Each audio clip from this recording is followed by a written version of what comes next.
Jaime Carrera es, desde mi punto de vista, uno de los economistas más serios y respetables de este país. Por eso recurro a él cada vez que hay que aclarar algún tema que no todos lo conocemos.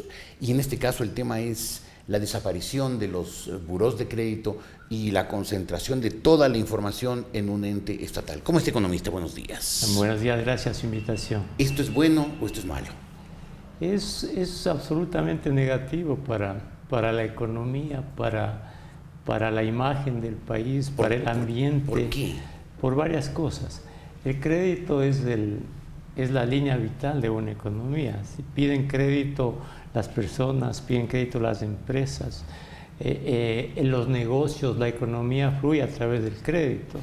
Los sectores automotrices, comerciales, agrícolas, todos los sectores de la economía. Estamos hablando desde la gran empresa hasta el pequeño taller. El pequeño taller, hasta la microempresa. Los bancos dan crédito, las empresas a su vez dan crédito a los clientes, ¿no? Y los créditos que mueven la economía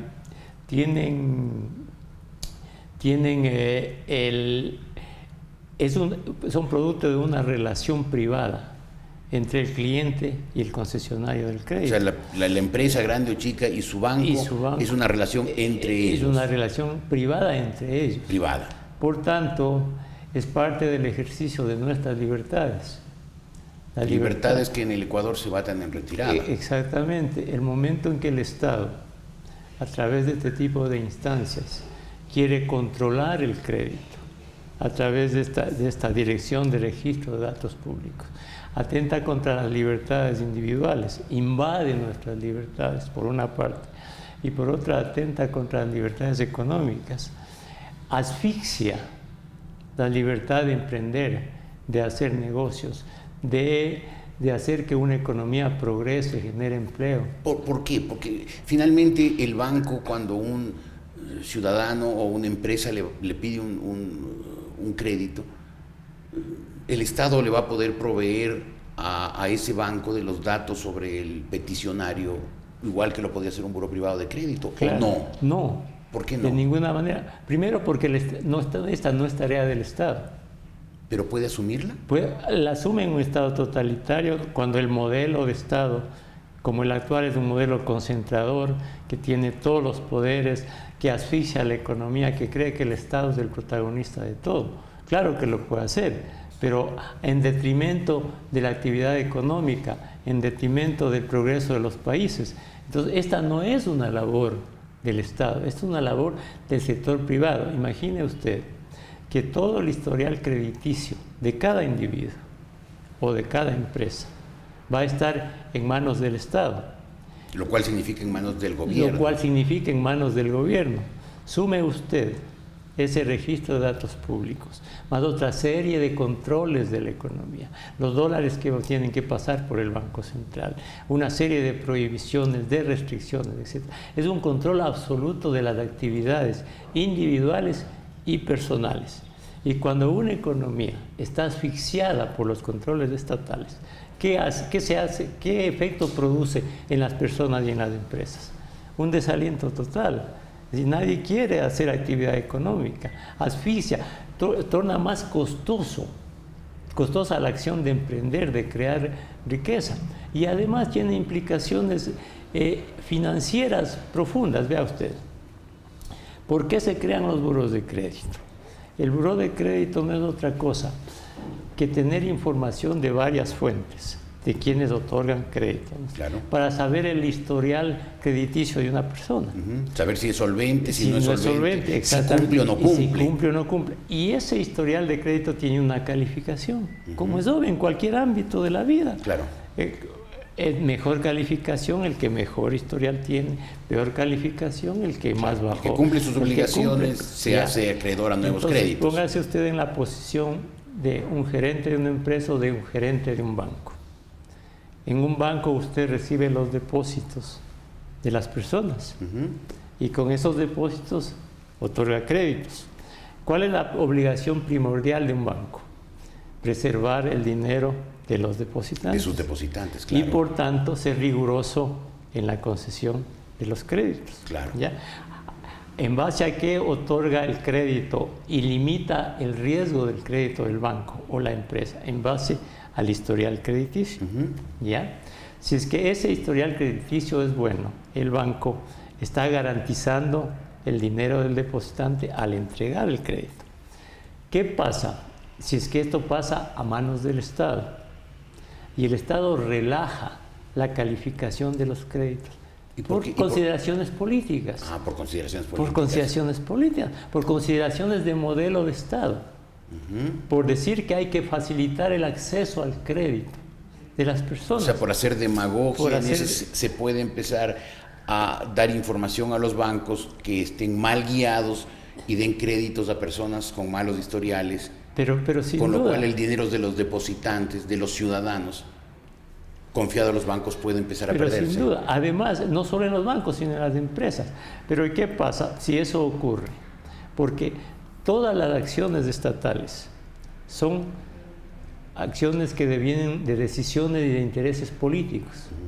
Al final, más ahora, claro. Queda de un lado la responsabilidad técnica y económica, ¿no? Si es que a los concesionarios de crédito se les distorsiona la calificación de los créditos, ¿qué le obligan a la empresa o al banco? Si los créditos son más riesgosos, ¿no? Los bancos o las empresas tienen que establecer más provisiones, porque tienen el riesgo de cobrar menos. Claro, lógico. Sí, el empresario mira en esa dirección y tiene la obligación de hacerlo.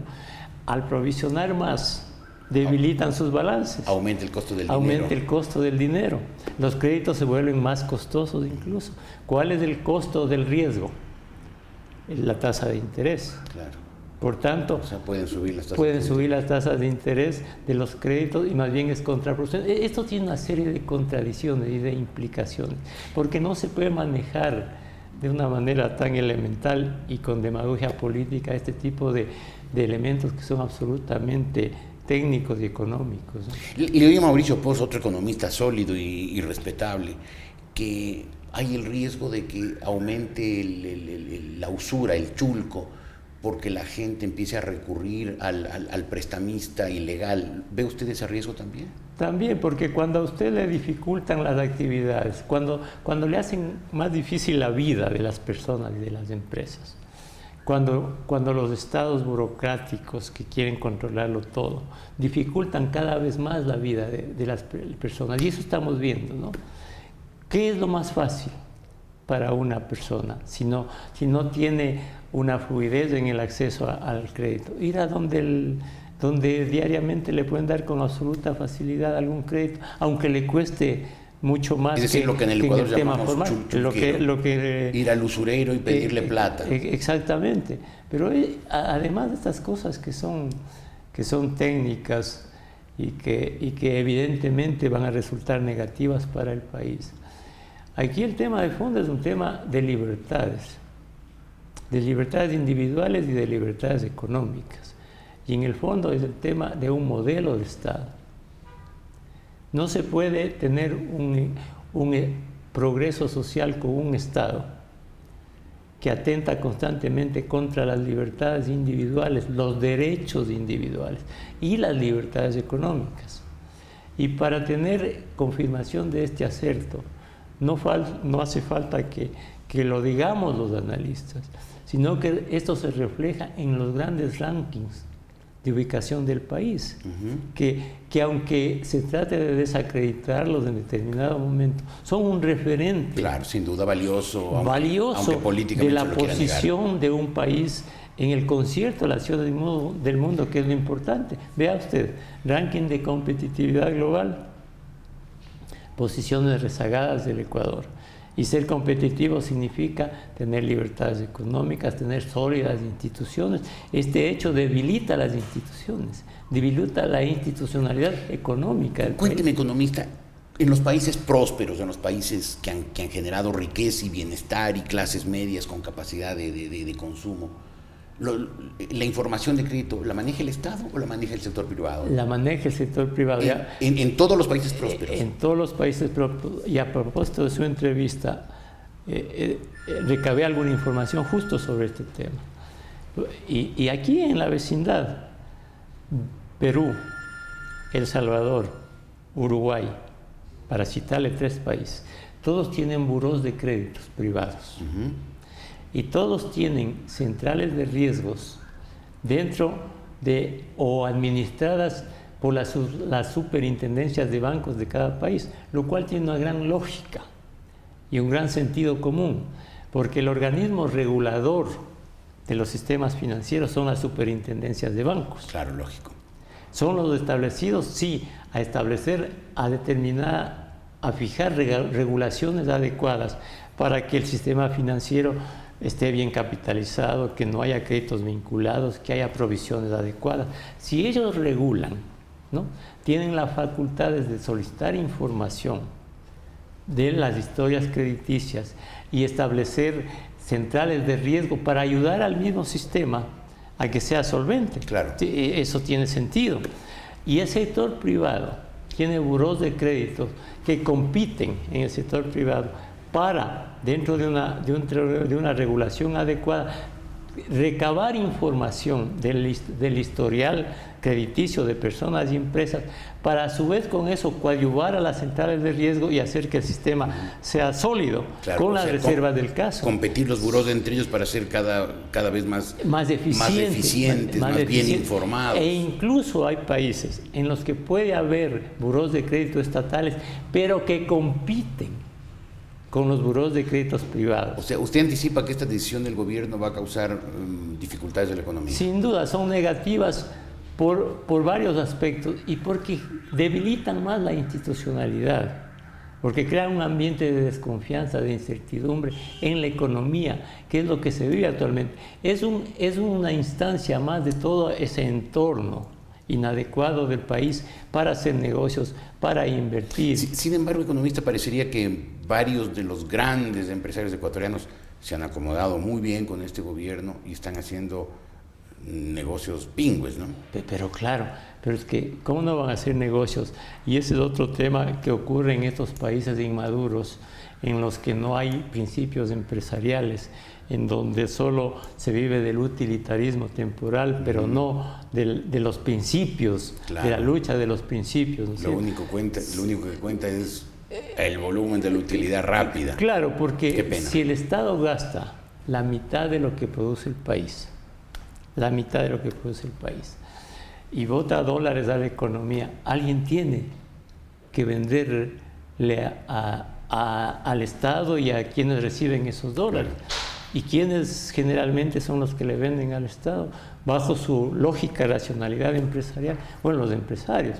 Entonces tienen utilidades, sin ninguna duda, y aprovechan del momento para vivir bien. Pero si usted ve, Jorge, en este país que es tan pequeño, ¿qué empresarios están creando fábricas acá, creando riquezas, asimilando tecnologías, mejorando sus procesos productivos, atrayendo capitales extranjeros y dinamizando la economía? No, solo están dedicados a satisfacer la demanda del Estado a través del gasto público y a satisfacer las utilidades o a ganar con esa demanda, pero no a reinvertir y a generar riqueza.